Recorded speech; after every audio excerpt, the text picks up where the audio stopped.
Welcome news স্পোর্টসে আপনাদের স্বাগত।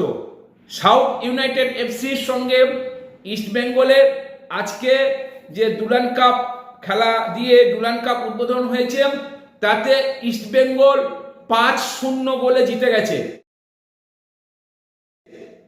Please চ্যানেলটা সাবস্ক্রাইব করুন, লাইক করুন ও শেয়ার করুন।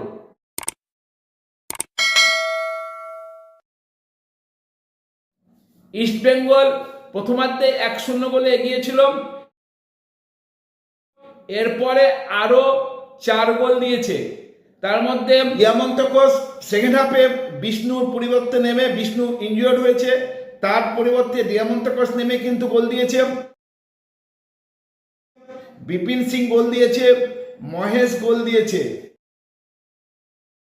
79 মিনিটে বিপিন সিং গোল করেছে, 86 মিনিটে দিয়ামন্তকোস গোল করেছে এবং 89 মিনিটে মহেশ গোল করেছে। টোটাল 5টি গোল হয়েছে। এই গোলের সাহায্যে ইস্টবেঙ্গল তাদের ডুরান্ড অভিযান চূড়ান্তভাবে শুরু করলো। ইস্টবেঙ্গলকে এবার আর কেউ রুখতে পারবে না।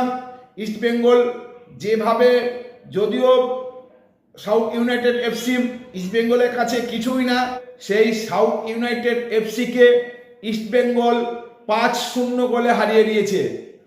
প্লিজ চ্যানেলটা সাবস্ক্রাইব করুন, লাইক করুন ও শেয়ার করুন।